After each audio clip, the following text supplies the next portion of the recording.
or vice chairperson at this point.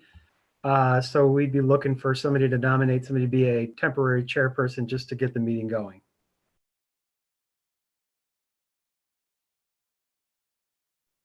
I could do it.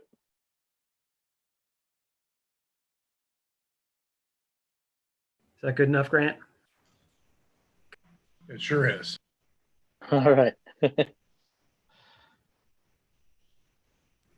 So at this point, let's see. I'm going to run through members here. If you're here, just say President Willer. Present. Rudham. Ehrenberger. Murphy. Here. And Gulick. Here. I actually see Eric trying to join us now, so maybe we'll give it a quick second here to see if we could get video.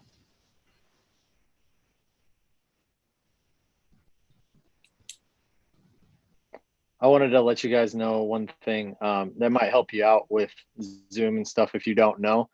When you're on mute, if you hit the space bar while you're talking, you will temporarily unmute yourself. See?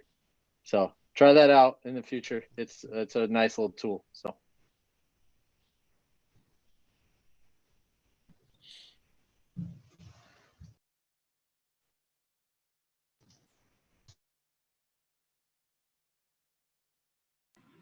Ryan, it looks like Mr. Rudham does not have audio activated, not muted, but actually not active. Unmute myself. There, now can you guys hear me? Yes, sir. Okay. All right, so we'll note that there's 4 board members present. Mr. Gulick has been nominated the temporary chairperson, and so at this point on the if you've got the agenda in front of you, you need to elect a chairperson and a vice chairperson. Yeah, I do.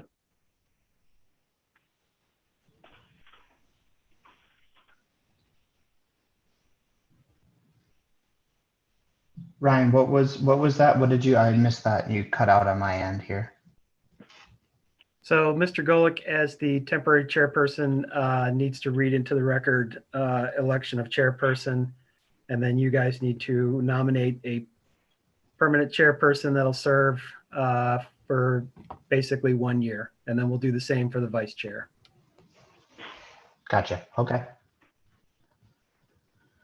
And so, Mr. Gulick, if you'd like to call the meeting to order, you can do that officially right now. And then you can entertain a motion to nominate. Okay, so that's what chair. we'll start with is. Okay, so we'll call the meeting to order then, and I think so we'll start with that motion to elect the chair or the head chairperson first. So I'd like to nominate myself just because I think we had 2 new people appointed recently. And then I think Kristen said that she's working on removing herself at some point here soon too. So I figured I'd just nominate myself if different people are okay with that. So I'll leave I that second to that. any other votes for that. Okay. So it looks like you have a motion and a second. So we're good with that then? You got a motion and a second. I would ask for, everybody to vote aye or nay. Yep. Aye. Aye. Aye. Aye. So we have what, 3? That's what we needed? 3? Well, we have 4 board members. Dave, did you vote? Yes, I did. I voted aye. Okay, Dave. Okay, I got you there, Dave. All right, and then we will motion for the vice chairperson. Anyone for that would like to do that? This is Eric. I'll do it.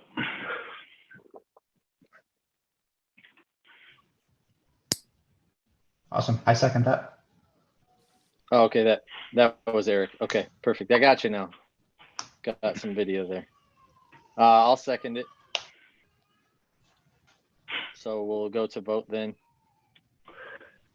And I'll say aye. Aye. Aye. Aye. All right, Aye.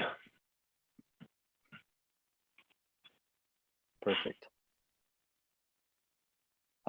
So with that taken care of, we'll move on to the next piece of the agenda, which would be the public comment, which I don't think we have any for these particular topics, if I read that correctly in the notes there. Ryan, is that correct?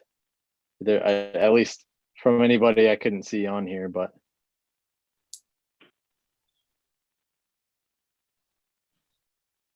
Mr. Rossnack?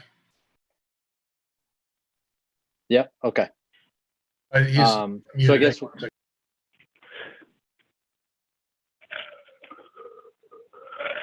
say that again, Grant. I got it now. Okay, Ryan was having a little trouble unmuting himself. Yep. I had to hit the screen. No, we didn't receive anything written.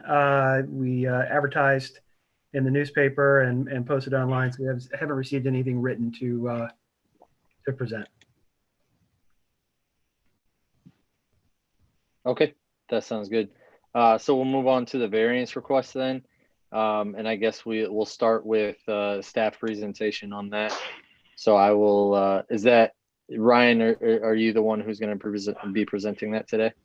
Yes. All right, perfect. I'll leave that up to you then.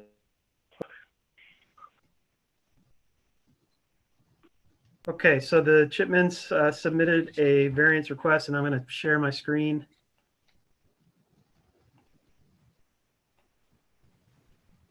They own property at 1490 West Forever Green Road. They have an existing garage that's 850 square feet.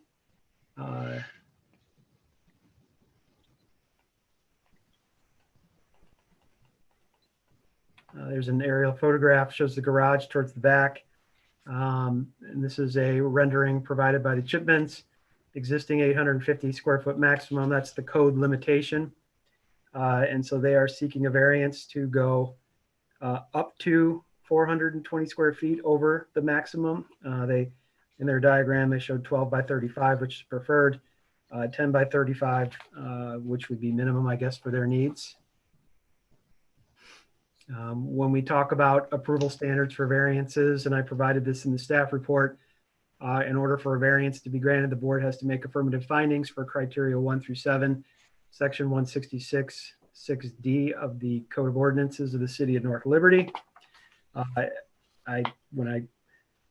I take these applications in, I did speak to Mr. Chipman and really about the nature of what a variance is and sometimes the difficult task it is to prove hardship in this case. And there are 7 criteria, and you've got to demonstrate consistency with all of them.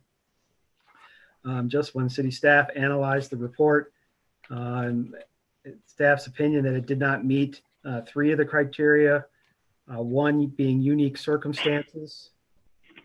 And I kind of provided, I think Mr. Chipman described a unique circumstance, having to take care of other land and plow a lot of snow on the sidewalks. But I don't know that's a unique circumstance with respect to the lot, because there's very similarly sized lots along Forever Green Road. I also think the application failed to meet number 4, substantial rights denied, meaning that carrying out strict letter of the provisions of the zoning ordinance would deprive the property owner of substantial rights commonly enjoyed by other property owners to the same provision. Also number 5, the hardship, not special privilege. The hardship affecting the property is not merely the inability of the owner to enjoy some special privilege or additional right not available to other owners. So other property owners along this area would be entitled to an 850 square foot garage, which is the size maximum. And Mr. The Chipmans are enjoying that size limitation. So I think granting a variance would give them a special privilege that's not offered to other similarly sized properties along Forever Green Road, and for that reason, staff can't recommend approval. So I might just leave this up. That concludes my presentation, but I may leave it up. Yeah, I can stop sharing if you want. Just let me know.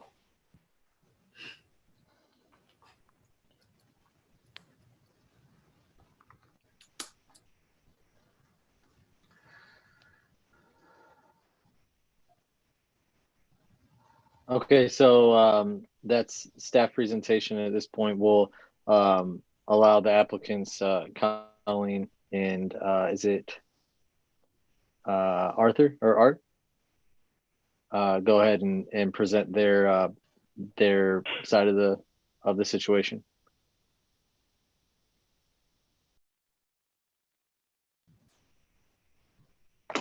There we go.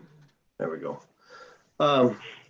Well, I guess I'm kind of surprised, but our biggest problem is I've got so much equipment to try to keep these 4 acres cleaned up and looking good that now that I'm having to store it outside in the winter, and I spent a lot of money this year because of that, fixing mice problems, fixing wiring in my boat and my mowers. I do have a big chipper that I use for chipping up all our debris because we don't burn, so we even chip up our yard waste and things like that. So it takes us quite a bit to do all that, and it's tough when everything is out in the weather, and then every spring you gotta go in and fix it all again. It would just make it a lot more efficient for us, and it wouldn't look so much like a junkyard as far as I'm concerned with everything sitting outside. But if anybody else has any questions, number 4, I'm trying to, did you say number 4, Ryan? Yes. Carrying out the strict letter of the provisions of the zoning ordinance would deprive the property owner of substantial rights enjoyed by other property owners subject to the same provisions. The one thing I would like to speak to is that, again, we are maintaining about 4.5 acres. I don't think there's too many places within North Liberty. And North Liberty allows 850 square feet for any size lot. They don't look at the size of the lot and allowing maybe larger in order to maintain and keep that lot looking well. And again, we aren't looking at only this lot.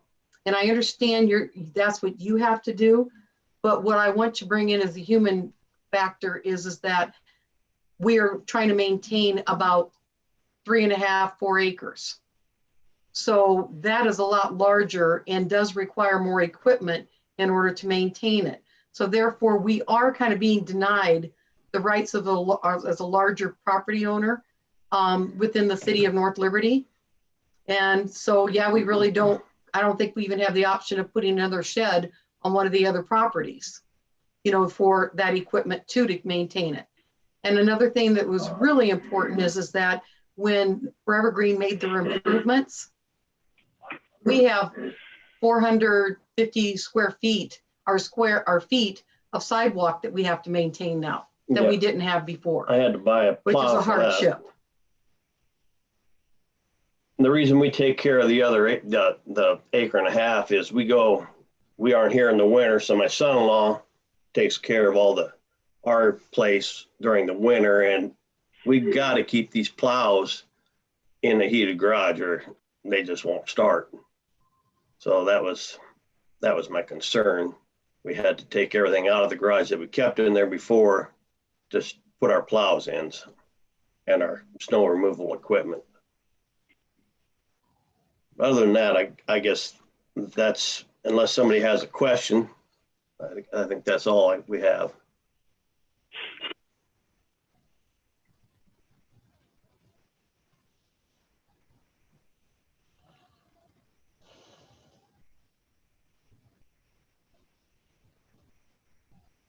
Okay. We'll do questions here or Ryan, would you prefer us to ask questions directly after, they're speaking, or would you prefer us to kind of wait until we discuss after we kind of obviously give availability to public comments, but there's nobody here to do that. So Yeah, I mean, I think, I mean, you're the chairperson, so, you run it how you feel. I think either way is fine. If, I guess my preference would be to have the petitioner kind of give their presentation and then see if there's any kind of questions at the end of their presentation that board members may have. okay, that sounds good. We did talk to the neighbors, and they're all in agreement with us. Brian next door is fine with it, and of course our daughter is too, but Sure. I don't know who's behind us anymore. Okay. Well, I actually, when I was reading through some of these documents here, I had a question as to, you wrote that you had investigated other options as to, how to either house some of the equipment or things along those lines. And I was just wondering what those other options that you looked for was in that case.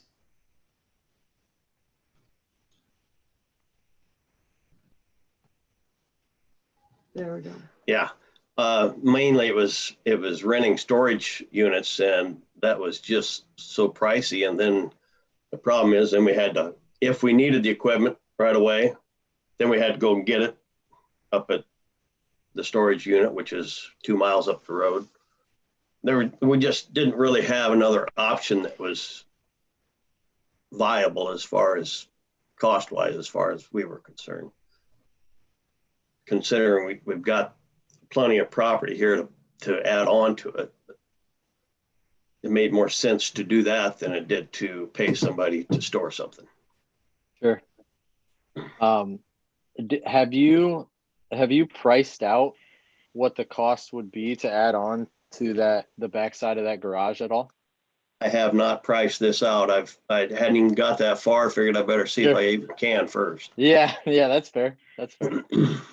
Because one of the things I was thinking about with having those other parcels there that you own, and then I think you said your daughter and son-in-law own as well, was just something along the lines of seeing what the cost difference would be between adding on to your shed and potentially adding a similar space of a garage to one of those other properties, because that would essentially allow, especially if you were to add it to your son-in-law and your daughter's part of their piece, because that's going to definitely add value to or at least keep the same value to their property. Whereas, for having you put a shed or a garage that's heated, because I know that was part of what you were saying, was keeping it heated on one of those other pieces of your land that has no other improvements. And if you were to go and sell those separately at some point in the future,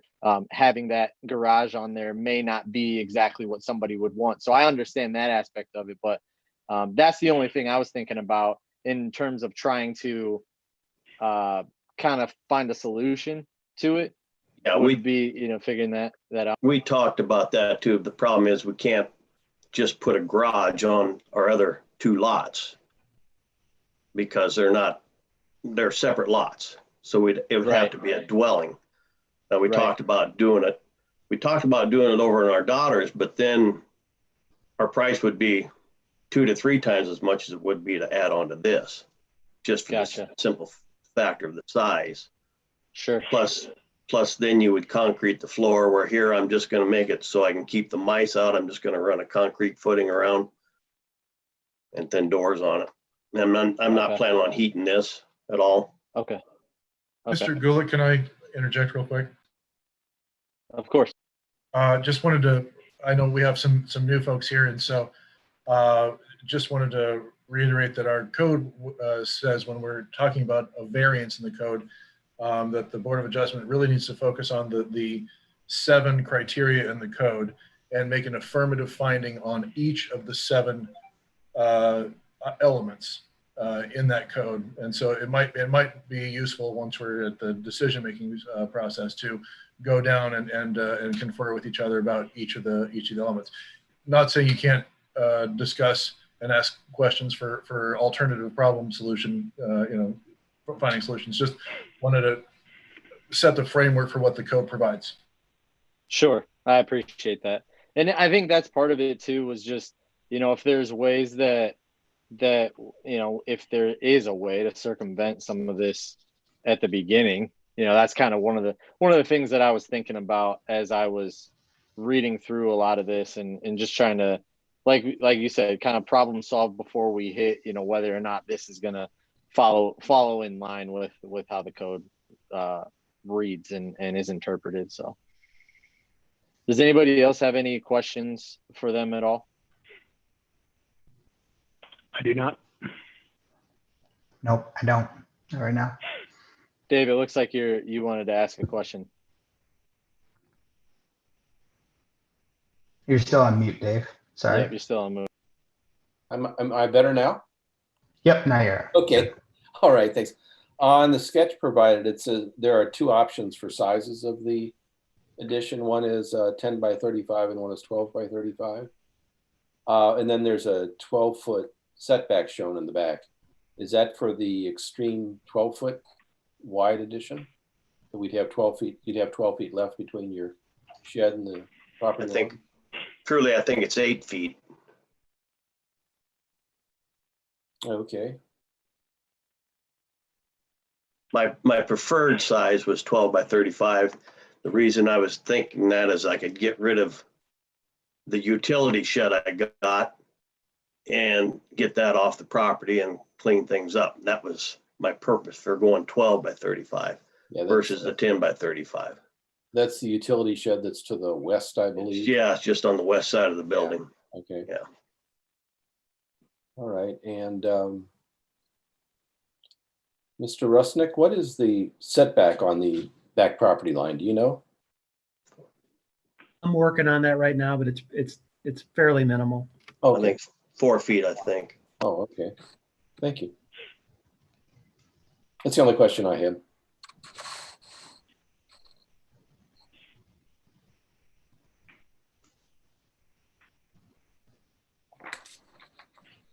All right, so I guess we'll kind of move into discussing, how it, as Grant said, how we approach each one of these, making sure that it would fall in line with all of the 7 guidelines, and I wanted to kind of go back to the different ones that staff. The different items that staff didn't necessarily agree were fully met in this. And what were those again? It was number 4. Can you give me those again? Yep, and just did find it in the code's 4-foot setback. So again, this is just based on what the code is written. I thought the application did not achieve consistency with unique circumstances. Like I said, I agree that there's a unique kind of situation with what they have, additional properties and things like that. But if you look at how the lots are configured, there's essentially the same configuration as the other lots along West Forever Green Road. So, some of the things for unique circumstances talks about irregularity, narrowness, shallowness, substandard or marginal size, exceptional topographic features, or other extraordinary conditions peculiar to or inherent to the subject properties that relate to or arise out of the property rather than the personal situation of the current property owner. And that amount to more than a mere inconvenience to the property owner. And I think that's a tough one in this case, because I think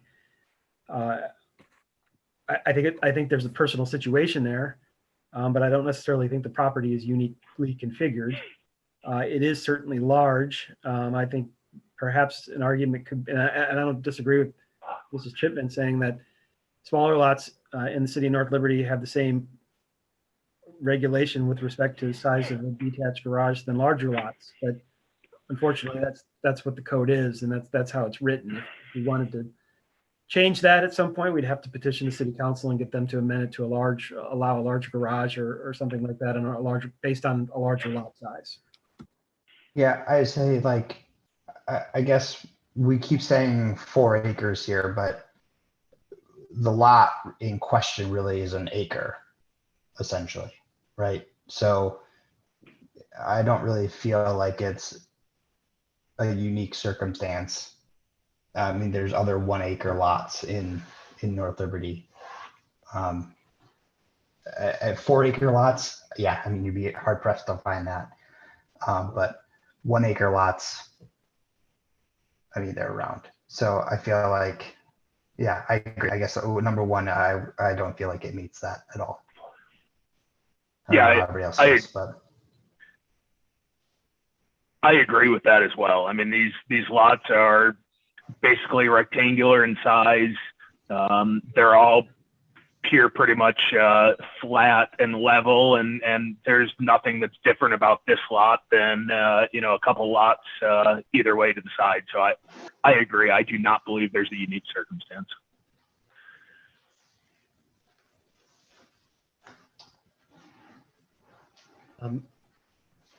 Would you like me to move on to the other ones, or you want to talk about that one some more?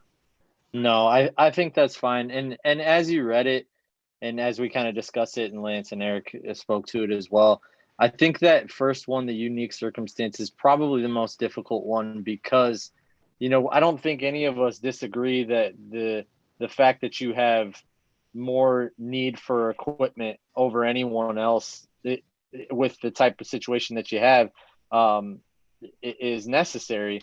But, you know, like we're talking about the lot itself and the features and the way that they speak to it within the code itself, it's really hard to overcome that because of the way that they describe the lot with unique circumstance, with it being more about the lot than it is, you know, whether or not things changed on the lot that didn't have anything to do with, you know, specifics to how it's, I guess, the topography of it in more specific. But that's kind of how I read it too. And so with that, I think my feeling on it as well is that, and especially after Ryan kind of spoke to the code and the way that it's written, yes, maybe should it be different? Sure, it could be. But I think given the circumstances on this particular matter, it's hard for me to overlook the fact that it just doesn't meet that code specification. And so in that sense, I would agree with Lance and Eric on that. The other one was number 4, substantial rights denied. And so carrying out the strict letter of the provisions of the zoning ordinance. And so, in other words, carrying out the 850 square foot maximum provision would deprive the property owner of substantial rights commonly enjoyed by other property owners subject to the same provisions. And so the way I look at that provision is if there were some hardship on the property that prevented this property owner from being able to realize that 850 square foot maximum garage, right? Maybe the other properties along that area are flat, and then there's topographic features or something like that that forces this structure into a certain place of the lot, and they can only have 400 square feet or something. So, you know, that the property owner has an 850 square foot garage. Other property owners are entitled to that, and so I don't see this as a substantial right being denied. Yeah, I'd agree with that. I mean, these are the rules, and if we wouldn't allow anyone else to do it, we can't give special rights here. So Agreed. And then the last one was number 5. So we've got 1, 4, and 5, and then number 5 is not special privilege. And so the hardship affecting the property is not merely the inability of the owner or occupant to enjoy some special privilege or additional right that is not available to owners or occupants of other properties to the same provision. So again, you have other property owners. We have similarly configured properties that are adjacent to this property, and they are all subject to the 850 square foot maximum size provision. And so we would look at this as granting some special privilege to this property owner. And so again, the staff is of the opinion that it doesn't meet conditions 1, 4, or 5. Yeah, so I guess that number 5 was the one that kind of stuck with me initially, because I guess I look at it like I mentioned, we're talking about an acre. And so, they purchased, 3 acres, and then their daughter owns an acre. So there's 4 total acres, and I get that, but we kind of have to break it down to this 1 acre, right? This one lot that we're talking about. It's the 850 square feet on this lot. And so anybody could go and do that, right? I mean, I could go and purchase that. Eric could go and purchase that. Any one of us could go and purchase 4 lots. And if we granted them the privilege to build a larger building, then we're opening the door and saying, well, anybody who purchases multiple lots now has the right to build as large a building as they want, or that we deem fit, I guess, right? So that is, in my mind, if we were to say okay to this, granting a special privilege. If that makes sense. I think that makes sense. Go ahead, Eric. I support what you said there completely. And if I can go on to number 3 as well, hardship not self-created. You own multiple lots. You take care of multiple lots. To me, that is a self-created hardship, that you added additional property that required larger or additional equipment. So I'd go further to say that we do not meet number 3 as well. Yeah, I would agree with that. Are we allowed to say anything regarding number 3?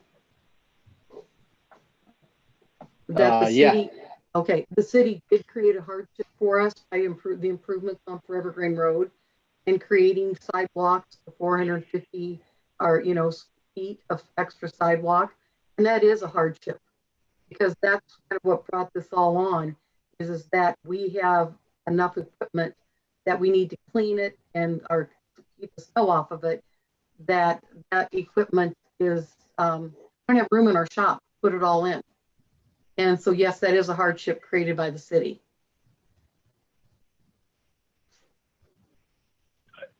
We bought these lots back in 1980, so I mean, it wasn't something we bought just to have. I mean, bought extra for any reason. We bought these in 1980, inherited one 10 years ago. And I don't think any of us are suggesting that anything malicious or anything untoward is happening. For me, no. I can speak personally. I read through that, variance should not be granted by the Board of Adjustment simply because no one objects or because it seems harmless in isolated circumstances. They talk about any variance granted shall reflect the spirit and intent of the code and shall not constitute a granting of special privilege. I was not around when the city council made this 850 square foot rule. I don't know why they made the 850 square foot rule. My job is to reflect the spirit and intent of that rule, and that's where I come from. You know what? I'm not going to disagree with what you're doing, because I was on the city council for 8 years. So I understand the process and what you're going through. But what I have always had a problem with is a lot that is very, very small has the same enjoyment of an 850 square lot than a person that has an acre lot seems to be really out of character and maybe should be changed. So I may go ahead and look at just contacting some city council members and Ryan Heyer and just ask them if there's any way that we could maybe look at that and review it. Art was also on the Board of Adjustment. Yeah, we talked about this same what thing you're talking about years ago. And the response I got was, well, it's no problem. If you want to add on, you just get a variance. Well, there we are. The variance restrictions have become more restrictive. Yeah, the variance restrictions And so have that's gotten where it's gotten. unbelievable. So we can maybe work at it another way, you know, because it doesn't sound like it's going to be approved. But I want to thank you for your time and everything. It's not an easy job to do. And it's unfortunate you don't have a full board to kind of go through. And the variances I know where you have to look at and everyone approved. And that seems like a little bit of a high standard too, but that's okay. We'll look at other options.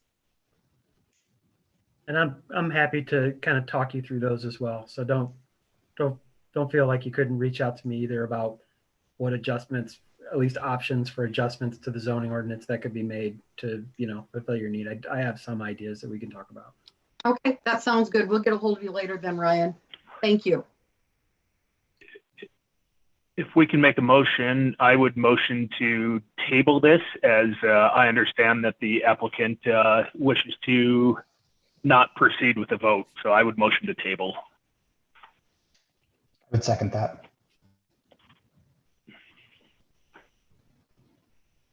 This is Okay. this would be you'd be moving to table indefinitely, correct? Yes, sir. Okay. Let's vote for that.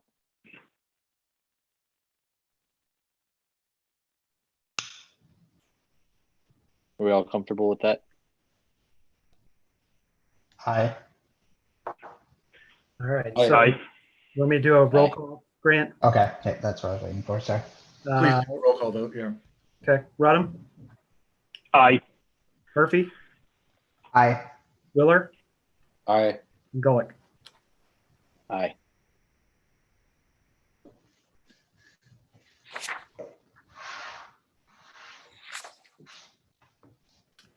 Thanks, So and we'll be in touch. Thank you guys for coming today. All right, so we will move on to the next appeal on the agenda here, and that is the appeal request from John Yap of High Octane Investments, and we will start with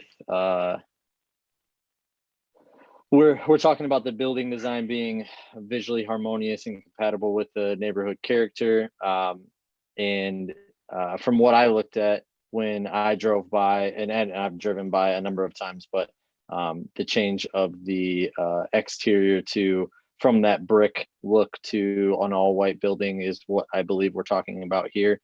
And you know, really the color scheme is being focused on the earth tones. And I know that there was some interpretation of the code being questioned here. And so I'll just start with staff presentation on that, and have Ryan discuss his thoughts on this. Okay, thank you. I'm going to share my screen again.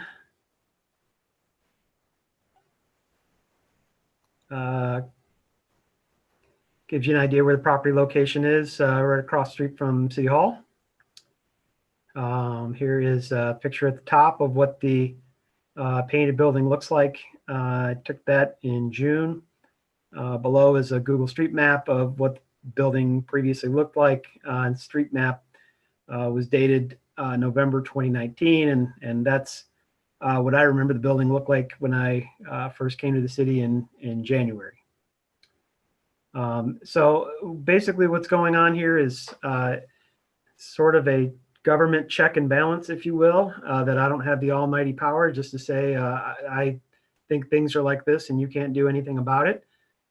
If somebody is aggrieved by an interpretation that I make, they have the authority to appeal that. And you, as the Zoning Board of Adjustment, hear that appeal. And similar to the case you just had, you're quasi-judicial, so you're weighing evidence on both sides. You're weighing the evidence I provide. You're weighing evidence that the petitioner provides, and then you make a decision, and essentially your decision is final. What I would say is any decision should be based on fact and the evidence provided. So there are two interpretations.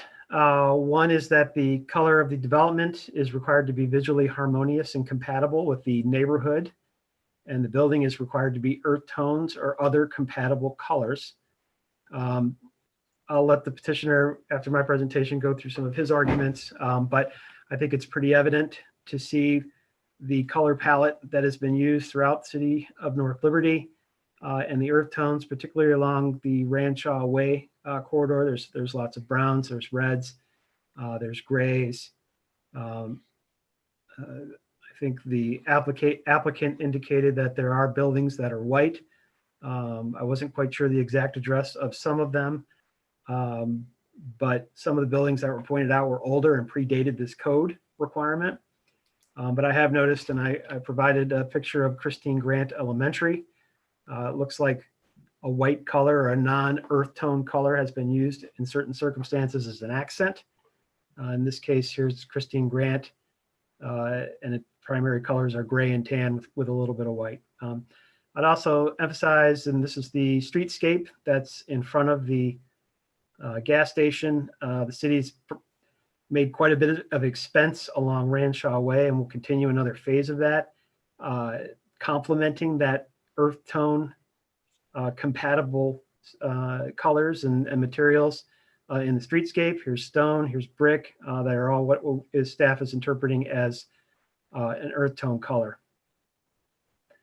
I would note that the code uses a very important word, in my opinion.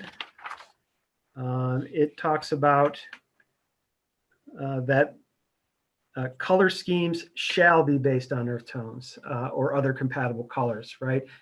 Oftentimes in code writing, we debate what things mean, in particular, if words like may or should or preferred or things like that. Shall has a very specific meaning in the city code. It's defined in section 102 of the city code. Shall imposes a duty. So it imposes a duty that all development shall be earth tones, in this case, commercial development. The petitioner correctly points out that certain phrases and words like visually harmonious and compatible and neighborhood aren't defined in the zoning ordinance. And so in that case, you defer to common definitions. And so compatible means having or marked agreement in feeling or action or not showing any apparent conflict. Neighborhood is an area set apart, some special, and I provided a couple definitions just so I wasn't cherry picking them. But I think this area is part of a neighborhood. Sometimes you can have commercial buildings that act as an edge to a neighborhood. And I think you have these 4 buildings along here that were similarly, they were compatible.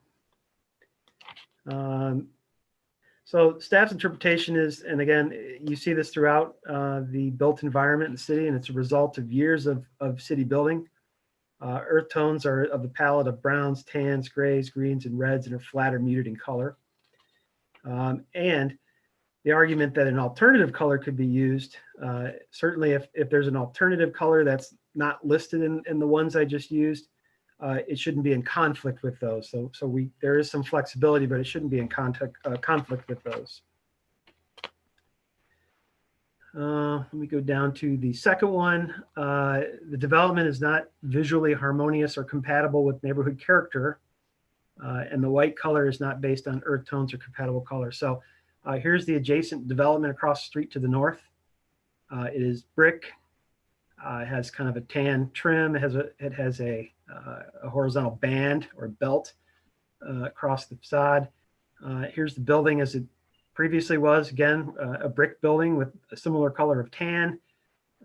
As you go down to the adjacent buildings to the south, a brick building. Again, this horizontal band or belt, the tan trim color.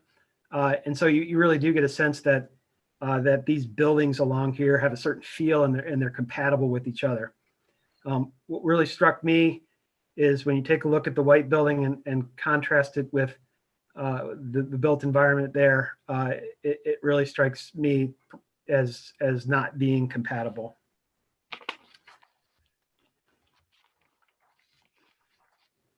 I went through and provided what I believe are findings of fact for this case that support my position on the interpretation. Again, the zoning code imposes a duty that development be visually harmonious and compatible with the neighborhood character, and color schemes be based on earth tones or other compatible colors. And this is required by the city code and was fully in effect prior to the building being painted white. The building located at 1 Hawkeye Drive, which is the subject property, with a white color scheme is visually unharmonious and incompatible with adjacent buildings. This is due to the fact that the subject and adjacent properties had similar color schemes, which was a brick veneer with a tan secondary color. And number 3, earth tones come from natural things in the environment and come from the palette of browns, tans, grays, greens, and red, and are flat or muted in color. Also, an alternative color may be considered if it's not in conflict with this earth tone color palette. And again, this earth tone color scheme is reflected throughout the community and is particularly present along the Ranshaw Way corridor. And this has been the result of years of applying this color scheme in city building. So that concludes my presentation, Mr. Chair.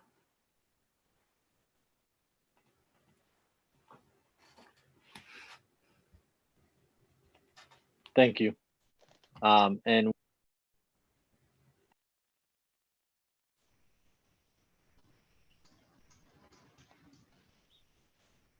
we will have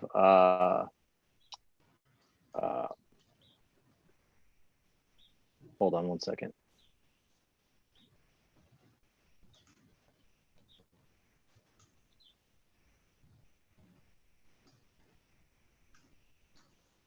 We'll have John Yap now speak to his appeal.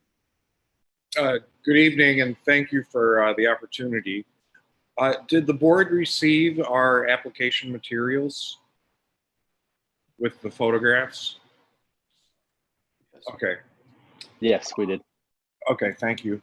Little background, we started the process of rebranding this store several months ago, including cleaning and organizing the interior, adding new product selections, addressing a lot of deferred maintenance. Soon we will be replacing the pumps with modern fueling stations, improving the canopy, and submitting a sign permit for new signage. In other words, we are investing in the property and hope to be a part of North Liberty for years to come. We painted the store white to give the store a fresh, clean appearance as part of the rebranding. Regarding the other white buildings, some of those pictures are older buildings and some are brand new buildings. One of the buildings, commercial buildings on Highway 965 is Moxie Solar. There's many white residential buildings in the immediate neighborhood, specifically the mobile home park. And I think we're certainly compatible with those, the white color there. There's multifamily buildings on the west side of Highway 965 that are white. And there are brand new duplexes that are white near the new high school. There are many other examples. Those are just a selection that we wanted to provide. So we do believe we are compatible with other white buildings in North Liberty. Regarding compatibility with earth tones, according to Wikipedia, the colors black and white are compatible with almost any other color. That was just one quick web search. I found that quote from Wikipedia. Regarding the phrase "shall be earth tones" that Ryan noted, it says "shall be earth tones or other compatible colors." So it's all one sentence. So for me, the question is not regarding the word "shall," because other compatible colors are part of that phrase. For me, the essential issue is the compatibility of white with other structures in the immediate neighborhood in the Highway 965 corridor, and other buildings in North Liberty. With that, I'd be happy to take any questions.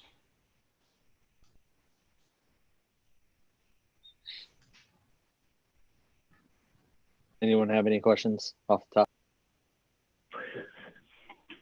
Sorry, I was on mute. Do you have, I see the pictures that you included. Just curious about the addresses of them. Obviously, I know where Moxie Solar is. I know where the Hawkeye Drive court is. You said a number of them. The duplexes were by the high school. Is that correct? North of the high school. Okay, thank you. And I'm sorry, I don't have specific addresses. Nope, that's fine. Thank you.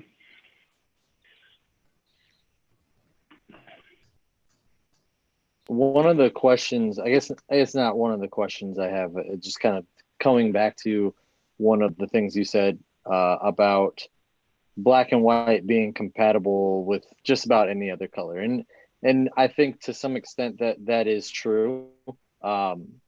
I saw down the street there, I think it was like right across, I think it was one of the buildings next to Sherwin-Williams. There's a building that has a brick exterior and then a decent amount of vinyl that is right underneath the roof line. That's white.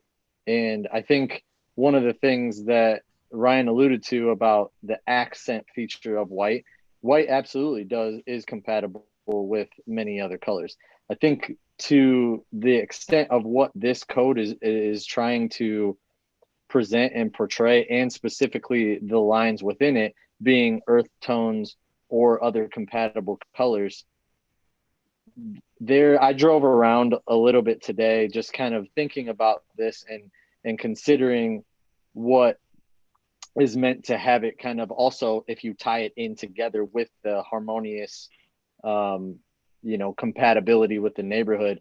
There aren't that many commercial buildings in all of North Liberty, really, that are white. And I looked up the ones that were, and they all were built before 2000. Now, when it was built, and people could paint their buildings at different times and do all kinds of different stuff before this code was even in place.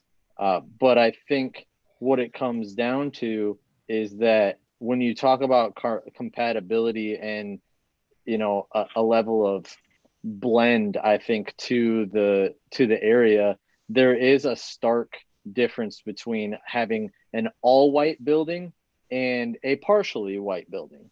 And most of the buildings that are commercial buildings throughout North Liberty, almost everything that I've seen that was built after 2010, but for the most part, most of the buildings as you drive around have some sort of brick or stone, which would be your earth tone in a vast majority of them. And I think for that reason, and with what we've spoken to as the way that the city has put a lot of money into making the intersections and kind of the infrastructure around these buildings, around town, they're trying to give that same kind of look. And I think that's where, if it were to be just the vinyl on the top that were white, and then you still had that brick underneath, I don't think we would be having this conversation right now. But I think because the whole building is white, it does stand out from the rest. And I think that's really what the point of this is to do, is to say that these buildings are supposed to work together in the look. And I think that's the biggest issue with me on it. And I drive past this every single day and I see it. Although, did I notice it? Probably not, but I see that building every day. So it's hard for me to notice it. But, that's kind of my thought.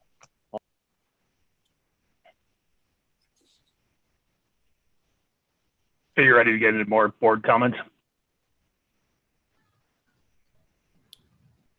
No, not for me. Thank you.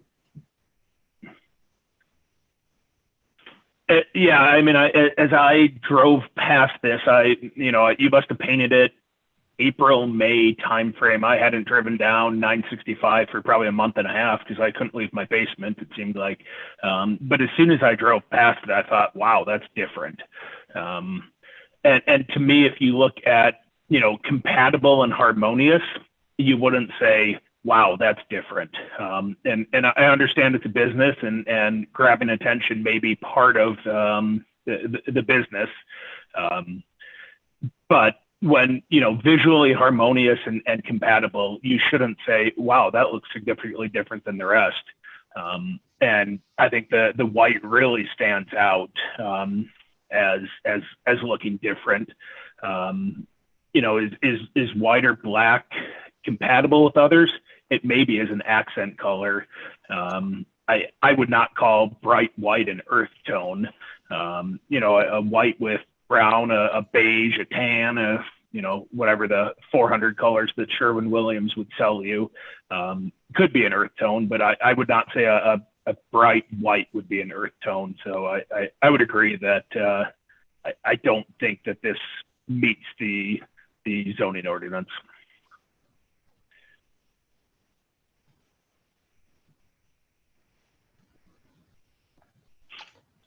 Yeah, I don't know. I'm really struggling with this one. I'm just on Google Earth, right? And I'm looking at buildings that are further south. There's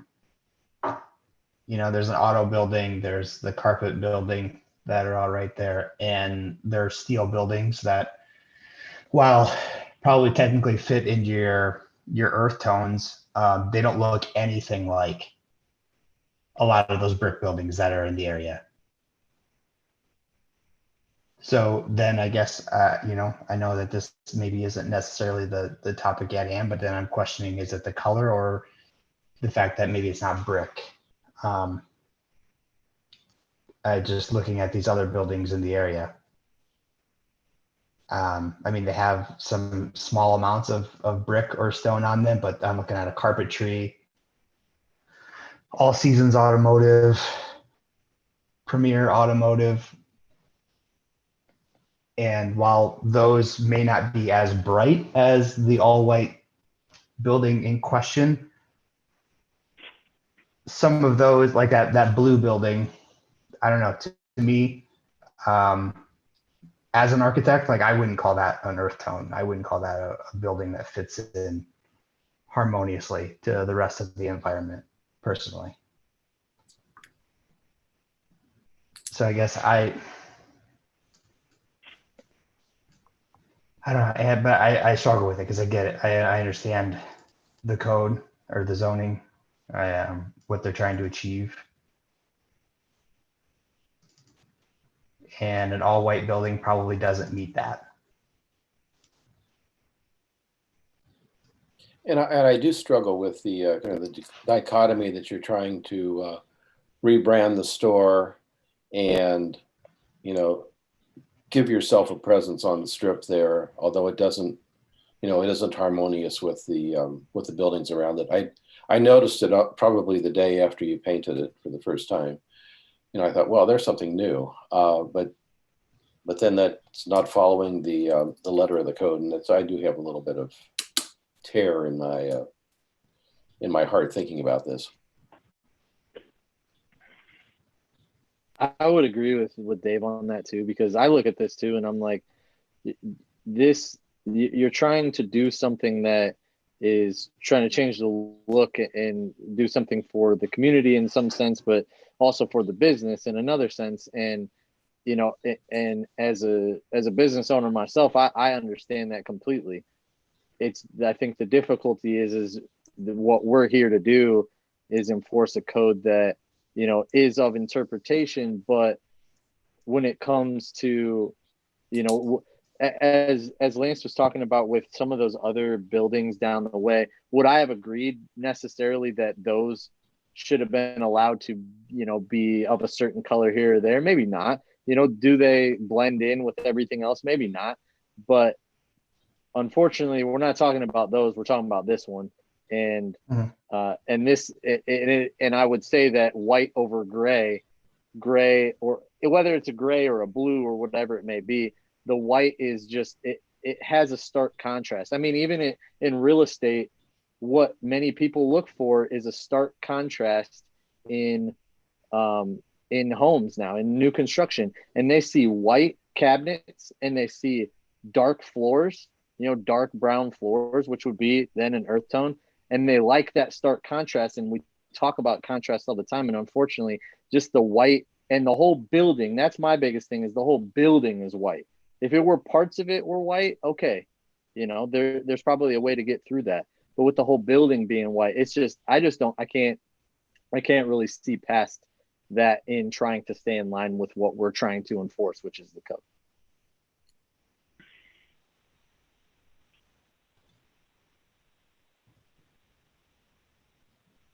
Can I ask Anyone? a question to our attorney?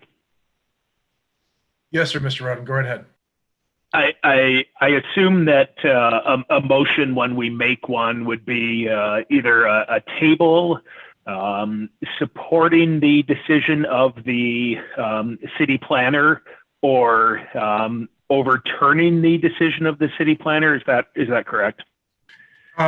Pretty close. So what we're hearing here today is an appeal of an administrative decision. And so the Board of Adjustment here can choose to reverse the administrative decision by the code official, or you can affirm the administrative decision. So your choice is a motion one way or the other, a motion to affirm or a motion to reverse. And then you would have discussion. Those motions would need to be seconded. You'd have a conversation, and the motion would pass or fail. But you want to be clear and unambiguous about what it is you're intending to propose. And you've had a lot of discussion here so far. You'll want to explain in your motion why you are affirming or reversing the decision of the code official. Okay, so I move to reverse, or I move to affirm based on X, Y, and Z, and then you'd get a second, and you'd have a discussion, and then we'd have a roll call vote. Thank you for the clarification. So I Grant, would move with that. Well, may I ask another question, Grant? With that, if we were to, I guess go against it here, is that that entire section of the planning code? Are we saying then that we want that to essentially go away, or we disagree with that whole? I guess I'm just kind of confused. It's not just this one issue, correct? It'd be Right. a larger issue. So my job here is to advise the board. I normally 9 to 5, I'm representing the city, and but in this instance here, it's my job is to give you legal advice. So right here, you are interpreting the code based off of a decision, and so the task before you is to determine. Pardon me, the space bar didn't work real well. Whether the building design was visually harmonious and compatible, whether 169.12.1a and 169.12.1d were satisfied in the front page. And you need to have evidence and a reason, a rationale as to why one or the other. But no, you don't have you're not striking down any portion of the code. This is as applied to this particular property in this particular instance. Well, that's positive. Thank you for that. I guess I would move to affirm the decision of the code official of North Liberty. I believe that the building as it's painted in the bright white is not harmonious and compatible with the neighborhood character. I look at the neighborhood character as kind of that block. So that building and the buildings going south, they all had very similar brick colors. As you drove past, nothing really jumped out at you, and you didn't really say, wow, that's different. Now that it's bright white, you do say, wow, that's different. I do not believe that's visually harmonious and compatible. As well as on 169.12.1 Delta, bright white is not an earth tone, and it is not a compatible color in this circumstance. There may be ways to make white a compatible color.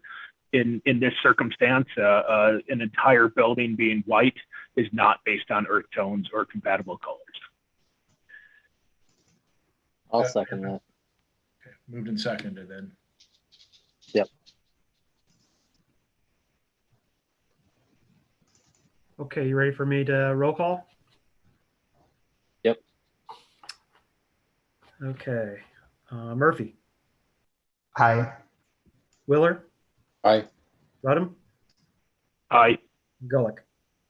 Aye.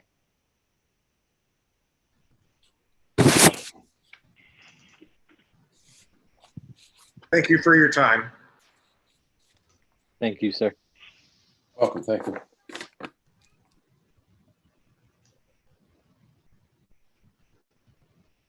Well, that was exciting.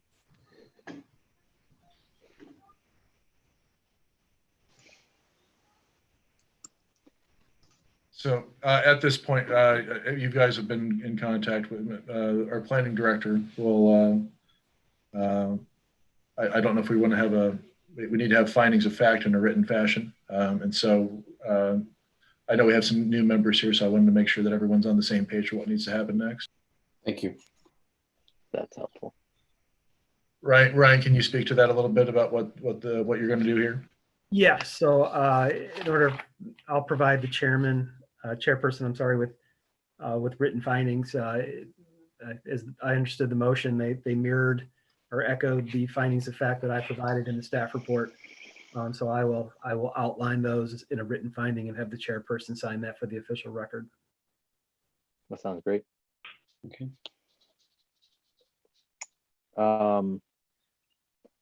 So I don't believe that I was on. I definitely wasn't on the board for previous minutes, but do we need to approve previous minutes? Because I think the last one was like, I don't know, October of last year, maybe. August of 19. August. This is Eric. I was there. I motion to approve the notes of August 21st, 2019, the minutes. I second that. And we don't need a roll call, Grant. They can just do all in favor, right? That's right. You just want to call it out. Yep. Aye. Aye. Aye.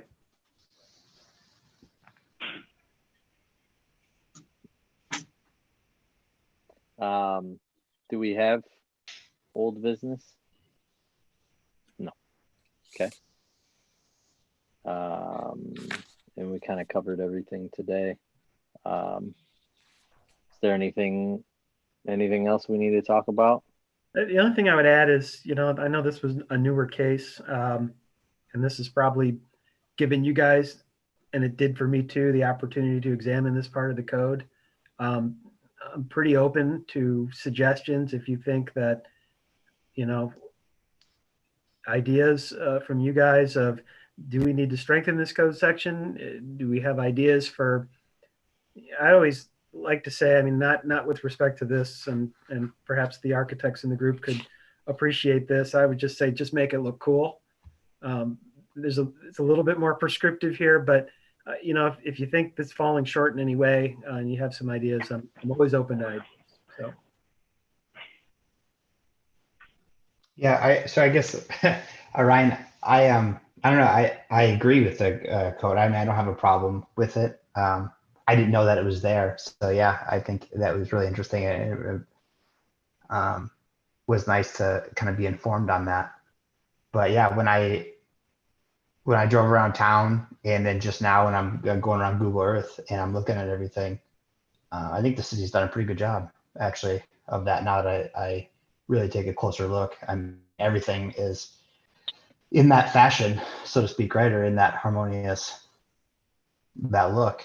So yeah, I mean, I don't know if it can really be strengthened by anything, but yeah. I'm riding coattails from my predecessor, so I just got to keep it. Well, Yeah, no, I get it. I totally get it.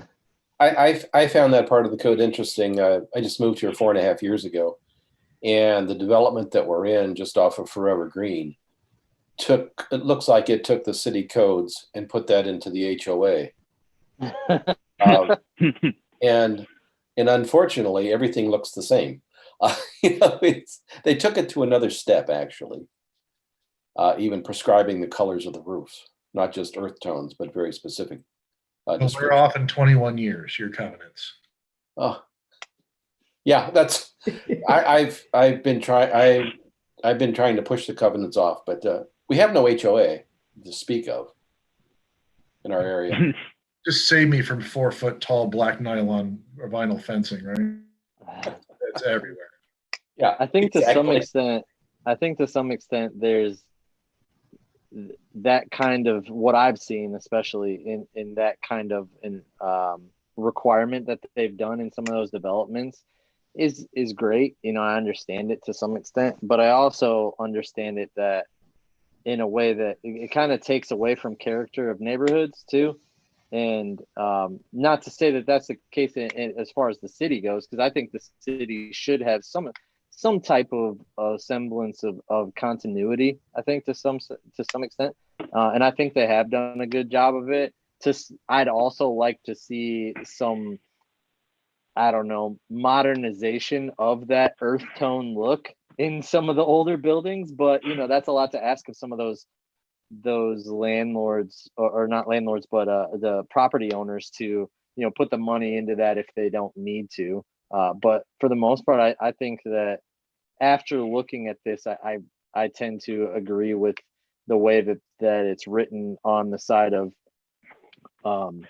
keeping the earth tone look for the most part. Now the garage thing I don't get. Like I'm not entirely sure on that.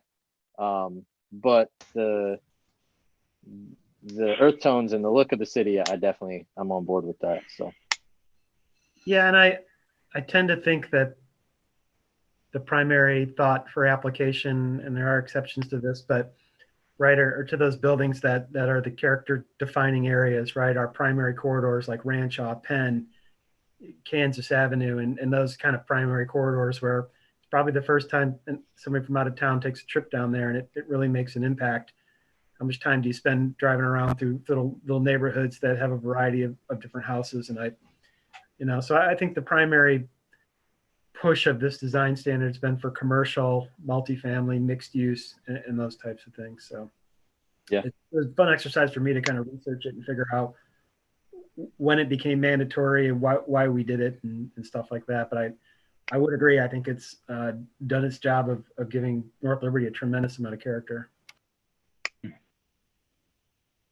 Yep.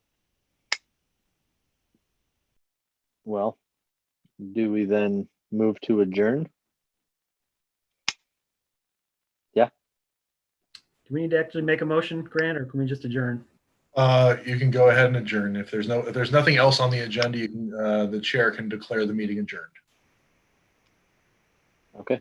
Or you can make a motion, get your gavel, whatever you want to do. There's do what feels good. Work on getting you. Well, hey, I gotta give props to Eric for kind of keeping things in a more formal manner, because this is my first time being on one of these committees, and so I appreciate you, Eric, for kind of keeping things in a direction of something that I really didn't know anything about. So I was just kind of flying by the seat of my pants for a little bit. I've been doing this in North Liberty and a previous community since 2012. So look at you, the vet. Been to a couple of these meetings. Well, yeah, it was good to meet you all. Ryan called me yesterday and said, "Hey, you've been appointed." I thought, "Oh, I have? Okay." And by the way, we have a meeting tomorrow. So, welcome. Yeah, welcome to the board. We got a meeting. We got a meeting tonight. Yeah. Yep. Actually, it was, yeah. If anyone wonders why I'm not actually looking at the camera most of the time, I have a 3-monitor setup in my basement. So I use my 2 big monitors and don't look at my camera that much. So apologies if I look informal, but I just can't get rid of my 2 24-inch monitors. Why would you? Oh, No need. No, that's great. Well, I Back, guess. a motion to adjourn is appropriate. All right. Fantastic. Motion to adjourn. See you guys later. Next year, probably, because that's how long these take to do another one. So, yep. Thanks, everyone. Have a good evening. Thank you. bye-bye, guys. Bye.